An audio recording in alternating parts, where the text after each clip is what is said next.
Hello and welcome back to another MCR edition, number 574, creeping our way slowly to 600.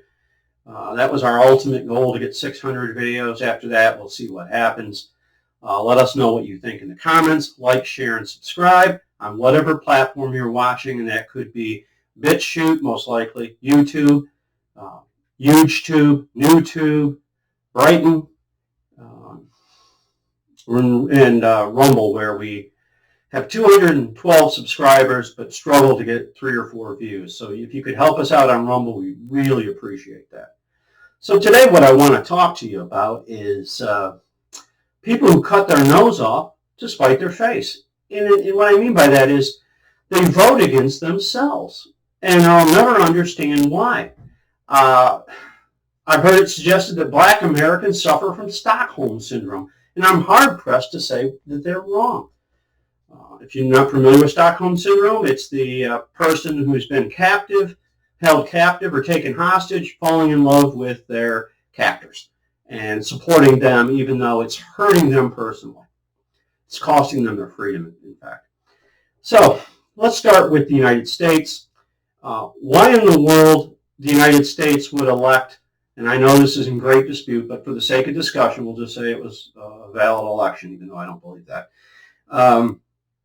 Why would the United States not vote for Donald Trump when things were going so well, to vote for a man who's clearly out to destroy the country? Now, I know he's just a puppet for Barack Obama's third term. Barack Obama is accomplishing what he set out to, which is to knock the United States down to size and punish white people for the sins of the past. He never mentions the sins of black people, however. They're all just victims. They have them. We have them. We as white people, Hispanics have them. We all have our sins. We all have our crosses to bear, and life is hard. If you don't understand life is hard, then you're an idiot. So let's start with Pennsylvania. Huge state for steel, for coal production.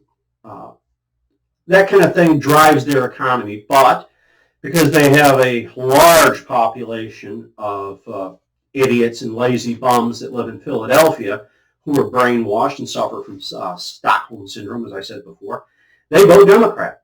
And they kind of laud over the rest of the state because of their large number of population. Pittsburgh is another city that does it.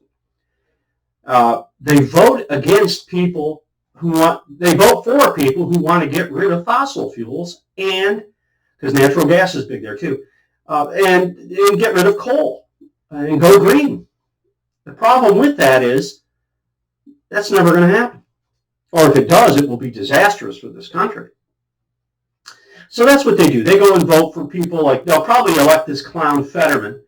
The guy is unbelievably left. If you live in Pennsylvania, I beg you, don't vote for this man. Not that Dr. Oz is any whiz. I think he's a fake Republican, probably going to get in there and vote with the Romneys, Murkowskis, Collins, and so on and so forth. But this Fetterman guy will definitely vote the other way. So let's look at Texas now. In Texas, 48% of the people voted for Beto O'Rourke. Now, Texas is known for being an armed state and being a freedom-loving state. But there are people there who vote for a guy who says, I'm going to take your AR-15. You're damn right I'm going to do it. I'm going to take all your weapons. So they want to be left unarmed to deal with the cartels? They're pretty tough guys to deal with to begin with. But it can be done. They can be dealt with. They vote for lawlessness. I don't understand it.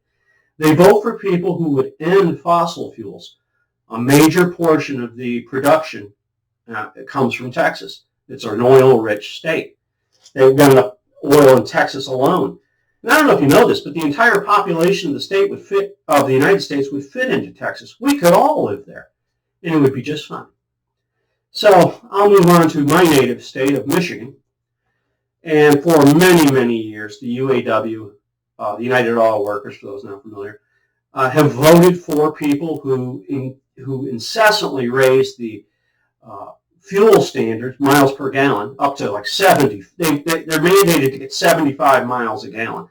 That's impossible. But the UAW supports those people, such as Gretchen Whitmer, Jocelyn Benson, and Dana Nessel, who is corrupt as they come. Jocelyn Benson is as corrupt as she comes. She talks about fair elections while she fights to keep dead people on the ballot. Ask yourself, why would she do that?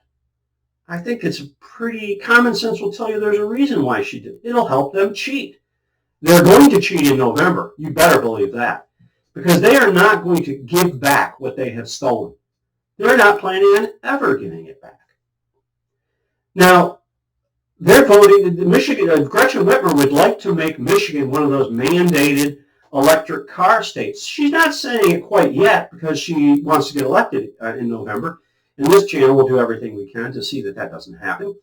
I was recently elected to Livingston County as a county delegate to the state convention. My sister is a poll worker now. So people are taking action. That's something you can do. Become a poll worker. Go to the poll. Report. Sing like a bird about the cheating you see. It's going to happen here in Michigan for sure. So ask yourself this question. Please leave me a comment in the comment section as to why you think people vote against themselves. Like I said, Black Americans have been doing it. They've been getting promises from the Democrats, which they never come through on. Never. I mean, they'll give you more welfare to keep you fat and happy. Because when you pay rob Peter to pay Paul, you'll always have Paul's vote. Well, Black Americans have become Paul's vote. And with that, I'll close. As we always say on the Michigan Conservative Roundtable, or the new MCR, be safe, watch your six, and don't tread on me. God bless America.